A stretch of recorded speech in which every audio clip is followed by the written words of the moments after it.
Mesdames, Messieurs, bonsoir. Très heureux de vous retrouver ici en direct de la Porte de Versailles à Paris dans le cadre du Salon international de l'agriculture. On refait le salon, c'est notre émission, on se détend le soir, on revient un peu sur les différents temps forts, on parle avec nos invités, justement, nos invités, c'est tout d'abord Pierre-Yves Gestin, président de la coopérative Savéole. Bonsoir. Bonsoir. Juste à vos côtés, Bruno Parmentier, auteur notamment, avec plein de casquettes, conférencier. Bonsoir. Bonjour Bruno. À ma droite, Stéphane Boutarin, producteur d'ail, où? À quel endroit? Créé dans la Drôme. La maison Boutarin est effectivement avec plein de produits originaux et bons en plus. Et juste à ma droite, Olivier Masbou, journaliste. Amateur d'ail et de tomates. Les deux, donc ça tombe très très bien. Et les deux se marient très bien. Bon, Bruno, on va parler un peu directement. C'est vrai qu'on voit les ministres passer dans les allées, on voit la ministre de l'Agriculture répondre plutôt positivement au monde agricole, parce que je crois que quelque part, elle a envie de passer un peu relativement tranquillement la face du salon. Mais dans le fond, les problèmes ne sont pas vraiment réglés. La stratégie, est-ce qu'on peut parler de stratégie agricole aujourd'hui? Et justement, Bruno, je te connais bien, alors je te tutoie. Tu rentres déjà de Guadeloupe. Et tu as pris conscience que la souveraineté en Guadeloupe, on peut faire mieux. La Guadeloupe achète 80% de sa nourriture. Alors que tout peut pousser. Alors que ça pourrait pousser. Mais c'est encore une situation coloniale, on va dire. La Guadeloupe, c'est d'abord le tourisme. Donc le tourisme prend énormément de place. Hein. Il y a 400 000 Guadeloupéens, 1 200 000 touristes. Bon, ben ok. Mais ensuite, il y a le volcan, etc. Il n'y a pas beaucoup de terre. Et puis les terres, on fait comme d'habitude. La moitié des terres, c'est pour faire du sucre et du rhum, et puis pour faire de la banane.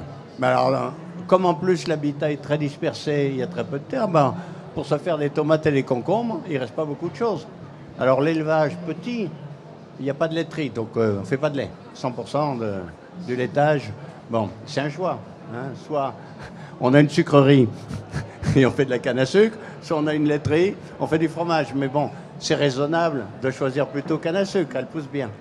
Mais ceci dit, après, il n'y a pas vraiment d'intensité de production. On pourrait faire beaucoup mieux. Et puis alors, on est totalement dépendant. Mais c'est quoi? C'est le poids du passé qui fait qu'on fait des... C'est le poids du passé, des habitudes. Faire un pas de côté, c'est compliqué. Quand on élève des porcs en Guadeloupe, évidemment, ils mangent du soja, d'Argentine et du Brésil. Mais le soja, il passe d'abord par la Bretagne. Il traverse 2 fois. Ils ne peuvent pas acheter en face. Aux États-Unis, il y a aussi du soja, etc. Il n'y a pas de commerce entre les îles. On est encore dans la situation d'avant, quoi. Et donc, quelque part, il faut faire un pas de côté. Bien entendu, ils peuvent produire beaucoup plus. Bon, là, je suis à côté d'un producteur de tomates en serre. Il n'y a pas une seule serre.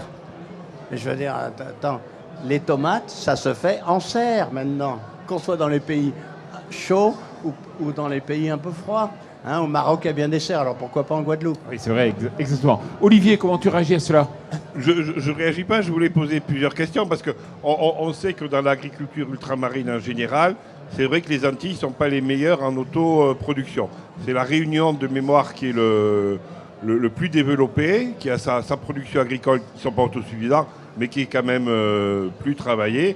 Et c'est vrai que les Antilles, il y a la production de bananes et la production de canne à sucre qui prend beaucoup d'espace. Après, il y a le problème du fret maritime, c'est-à-dire qu'il faut des bateaux pour ramener les productions vers l'Europe, vers la métropole.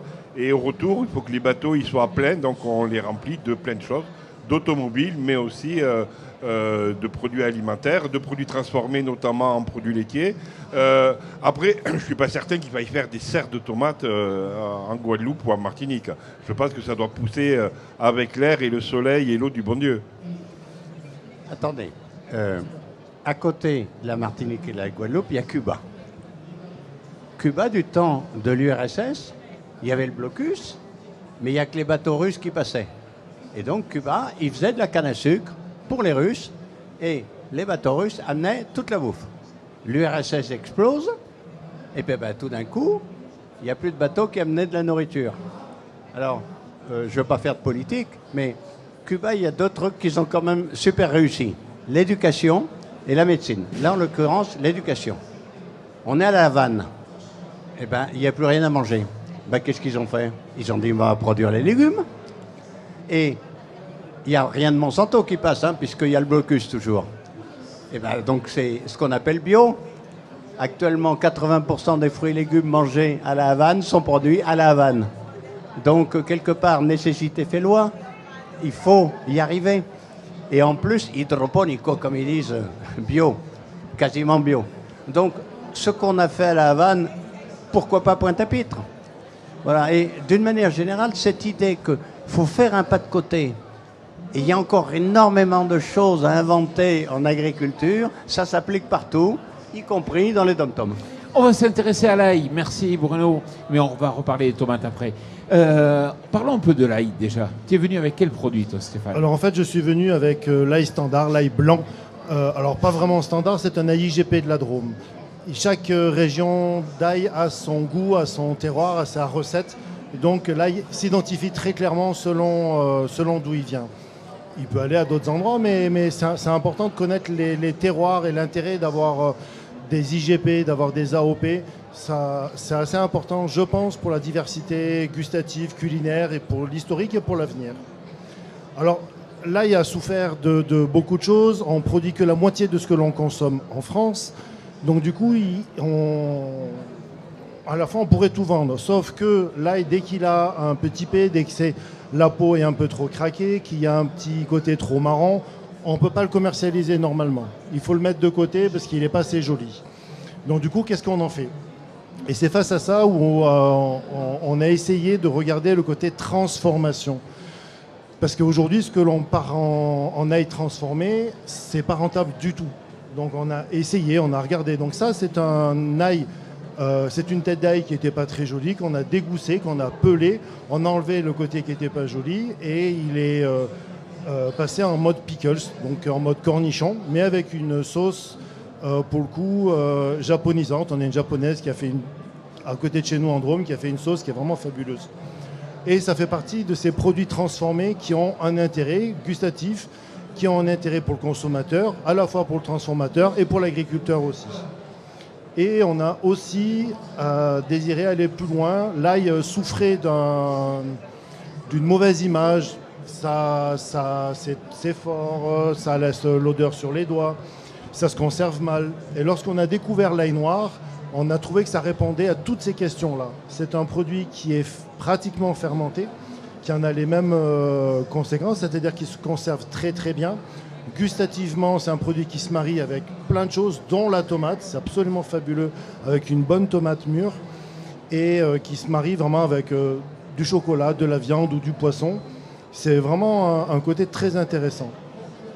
Alors sur le côté stratégie, en fait, on est à l'échelle d'une exploitation. On a cherché à savoir comment répondre aux attentes à la fois du consommateur, aux attentes du financier, puisque le côté bancaire, il ne faut pas le négliger non plus.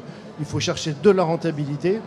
Et on a cherché à voir aussi le côté environnemental. Et en fait, c'est ces trois points qu'il faut arriver à travailler aujourd'hui sur notre stratégie agricole de demain. Mais fondamentalement, moi je ne suis pas un spécialiste des dom-toms, même si j'aime beaucoup le rhum. Par contre, en France, on a une vision politique qui n'est pas forcément détestable. Je pense qu'il y a même des bonnes visions qui sont posées dessus. En revanche, on a un problème, c'est qu'on a un administratif qui cherche à vivre et à être incontournable et qui crée régulièrement des strates, des impositions documentaires, des règlements. Et ça nous pourrit la vie, mais ça nous pourrit la vie à nous, agriculteurs, ça pourrit la vie aux politiques, parce que tout ce qu'il met en place, il va partir avant que ce soit réellement mis en place. Et même le consommateur en pâtit, parce qu'il n'arrive pas à savoir exactement sur quoi est parti le modèle agricole. Donc avant d'avoir... la stratégie agricole, elle existe. Par contre, essayons de la maintenir à long terme, essayons de lui donner les moyens d'y aller. Oui, mais ça fait des années, des décennies qu'on dit qu'il faut simplifier. Le ministre de l'Agriculture, il y a 20 ans, disait ça. On n'y est jamais arrivé. On a 30 000 fonctionnaires au ministère de l'Agriculture pour 300 000, dans le meilleur des cas, agriculteurs. On est arrivé à virer des agriculteurs par poignée. En 20 ans, 40 ans derniers, on est arrivé à les virer. Peut-être qu'il va falloir arriver à chercher à virer ces administratifs qui ne servent à rien. Il y en a qui font du très bon boulot, attention. Hein. Mais ça veut dire que On en les a agriculteurs besoin aussi. pourraient avoir un administratif pour travailler avec eux, comme ça se fait aux Pays-Bas ou dans certains pays, qui pourraient venir vous voir en disant on va vous aider. On peut imaginer des schémas différents d'organisation. On l'a, mais en modèle privé, c'est-à-dire que nous, sur l'exploitation, on a on paye des gens qui nous accompagnent sur le côté certificatif pour être au plus carré du réglementaire et de la traçabilité. On a déjà ces gens-là. Cet administratif-là, il existe. Faut pas oublier, juste pour préciser, et Bruno Parmentier ne me contredira pas, que dans le personnel du ministère de l'Agriculture, il y a tout l'enseignement agricole quand même, qui est un pas important, et c'est un enseignement en plus de qualité, voire d'excellence, et qui fonctionne. Donc ça ne veut pas dire qu'il n'y a pas trop de fonctionnaires ici Mais ou c'est là, vrai que le 30 000... mais dans les 30 000, il y a l'enseignement agricole. Bruno. Alors, moi je dirais, le problème, c'est un problème de pédagogie. Les rapports entre l'administration et les agriculteurs, c'est comme c'était avant mai 68 quand j'étais jeune. Et je trouve que moi, j'étais pensionnaire à Bétarame, par exemple, en ce moment. Ben voilà. Bon, mais c'était ringard de chez ringard. Et donc, depuis, si j'ose dire, il y a eu mai 68, la pédagogie positive. Or, l'agriculture, elle est un véritable tournant. Elle doit le plus vieux métier du monde doit se réinventer totalement dans les 20 ans qui viennent. C'est pas en disant est-ce que tu as fait ça, ça, ça et ça qu'on va y arriver. C'est en encourageant les initiatives. Et c'est la pédagogie positive. Essaye de faire des choses nouvelles. Il faut absolument arriver à produire malgré le réchauffement climatique. C'est un énorme défi. Et donc, ça n'est pas en cochant des cases du règlement du XXe siècle qu'on va y arriver. C'est en inventant le XXIe siècle. Bruno, un autre sujet. Il y a un sujet qui tu dis c'est un scandale. C'est la tomate d'importation. Alors oui, la tomate, tout le monde aime ça, la tomate. On aime l'ail, mais enfin la tomate, extrêmement populaire. Bien. Depuis les années 50, la production de tomates dans le monde a été multipliée par 7. Depuis les années 50, la production de tomates en France est restée la même. Alors, le monde multiplie par 7, nous, on fait pareil. Bien. Alors, il y a d'autres pays, et les pays qui s'y sont collés en Europe, c'est les pays plutôt du Sud. Alors, par exemple, la Turquie, 12 fois la production française. L'Italie, 9 fois la production française. L'Espagne, 7 fois la production française. Et alors maintenant, le Maroc, 3 fois et demi.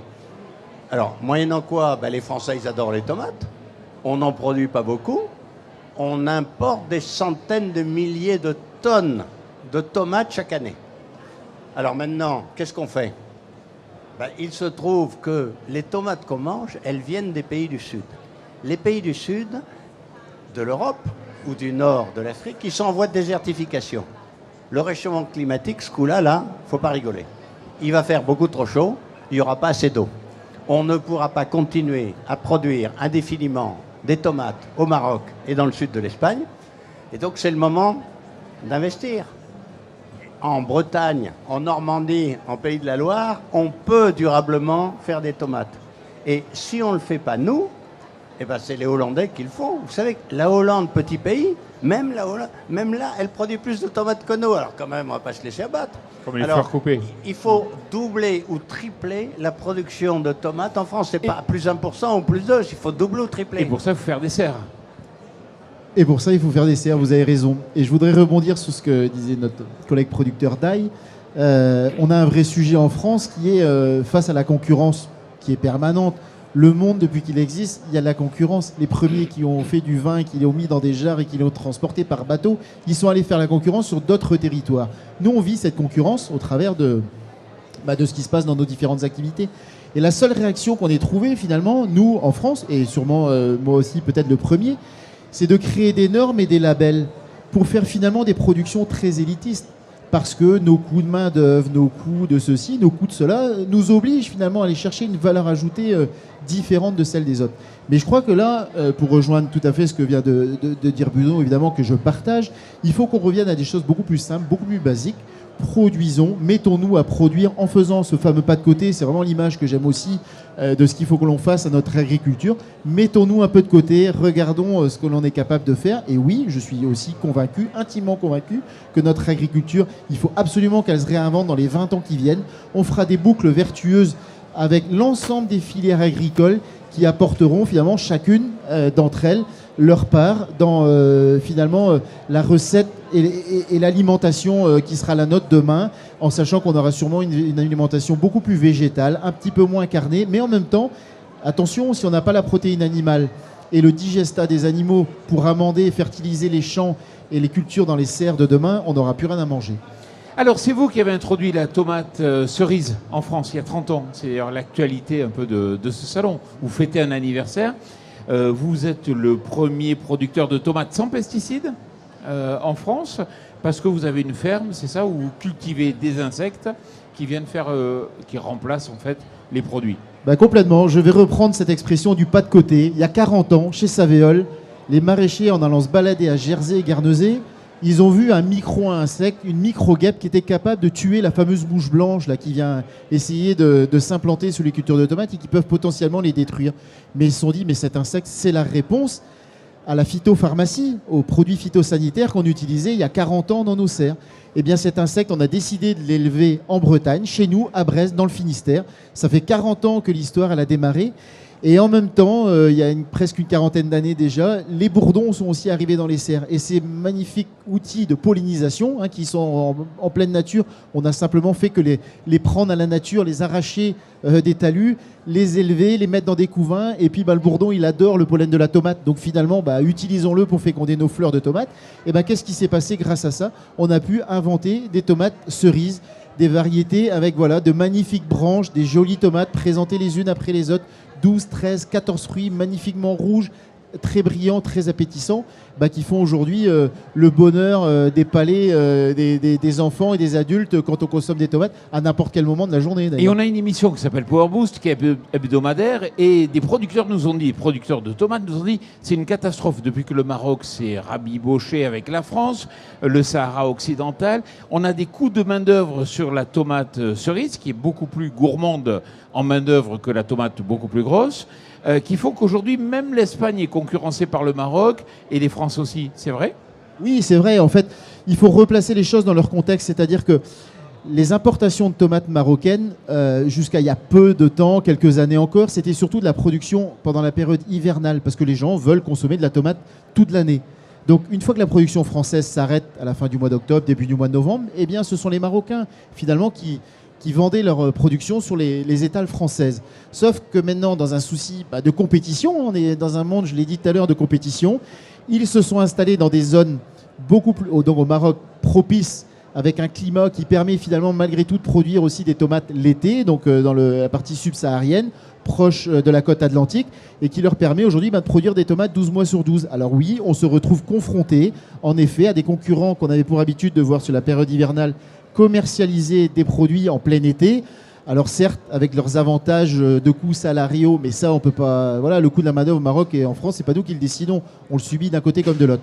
Sauf que on a besoin quand même d'avoir une certaine autosuffisance de production en France, parce qu'il en va de notre souveraineté. Et comme le disait Bruno tout à l'heure à juste titre, on a quand même un enjeu aussi de changement climatique qui fait que demain sera quand même peut-être plus propice de produire des tomates dans des serres dans le nord de la France qu'en plein désert. Bruno ? Attendez, plus il fait chaud, plus il faut d'eau pour la tomate, Ouais. C'est clair. Alors en Bretagne, il pleut, mais il va continuer à pleuvoir. En plus, quasiment une bonne partie de l'eau de vos serres, c'est l'eau que vous avez récupérée qui est tombée sur la serre. Donc on est peinard.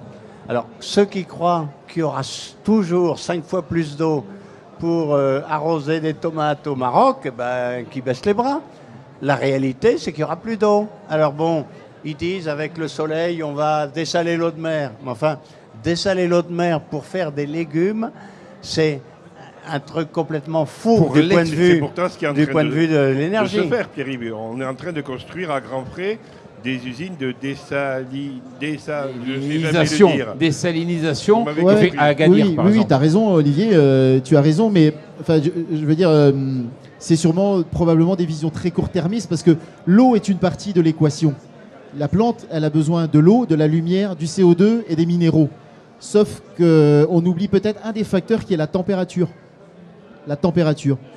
Et j'ai cru voir quand même que depuis ces quelques dernières années, il y a eu des phénomènes de température vraiment excessives dans ces régions-là de production.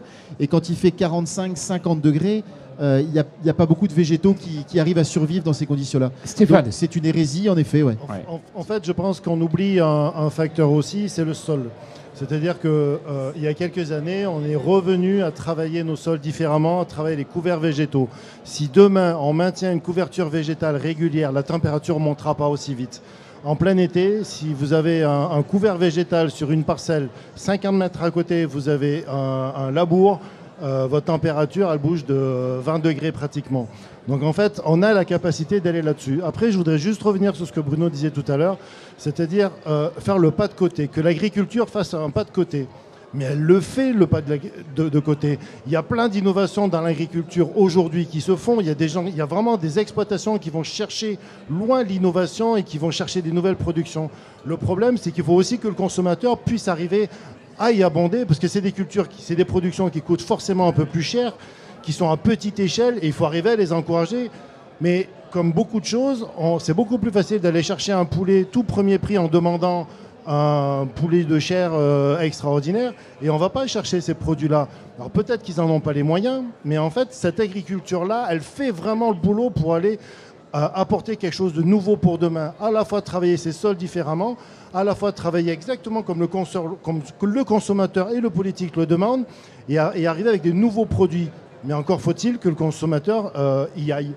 Bon, on va finir cette émission en musique. Vous êtes d'accord? Je vais demander à Florine et à Diego de nous rejoindre. Et pendant qu'ils nous rejoignent, je vais demander une question. Tu connais la Floriguette? Oui, c'est une nouvelle fraise. Parce que tu étais à la conférence de presse ce matin, c'est ça, hein? Parce que c'est mon métier, monsieur. Alors, c'est quoi la Floriguette? C'est une nouvelle fraise qui pousse qui est disponible pendant la période de basse production pour la gariguette. D'accord. Donc Et au mois de mai-juin, c'est ça?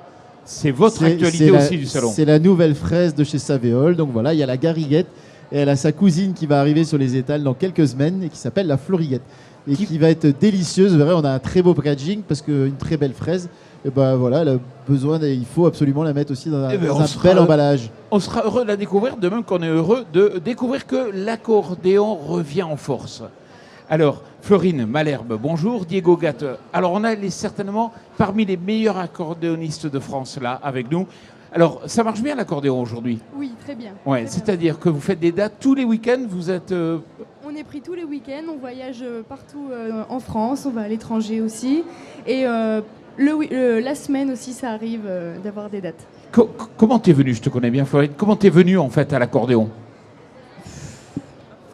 Ben, plutôt naturellement, quand j'avais 9 ans, ma maman m'a demandé si j'aurais aimé faire de la musique et j'ai dit oui, pourquoi pas.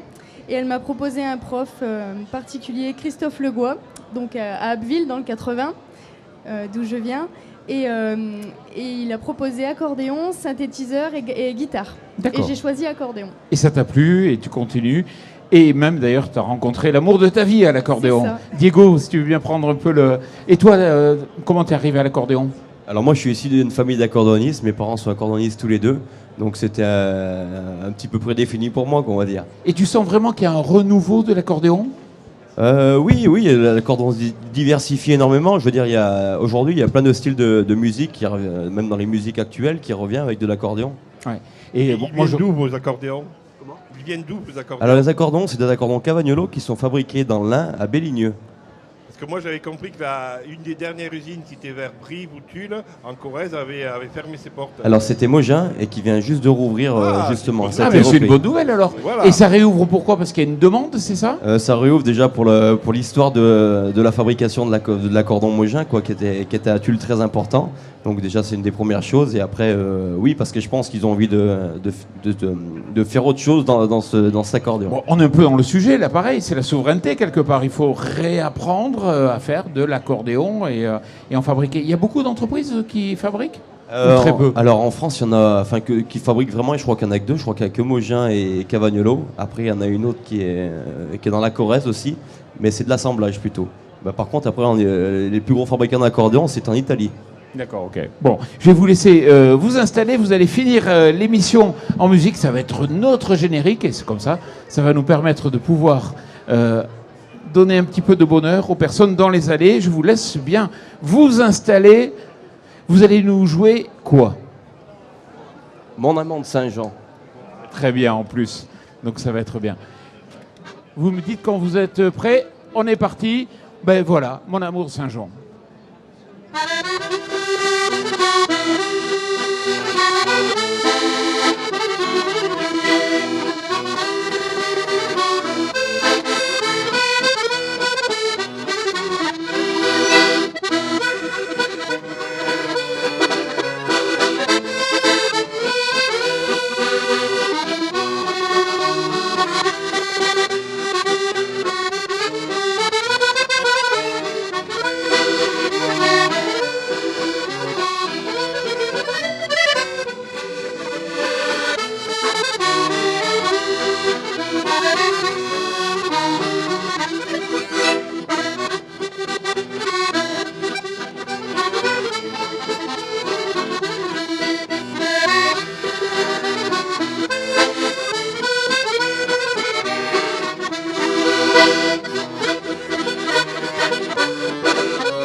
Florine Diego, on vous applaudit bien fort, merci beaucoup, et en plus avec le sourire. Voilà. Merci à tous nos invités et merci bien sûr aux musiciens. Merci à vous aussi.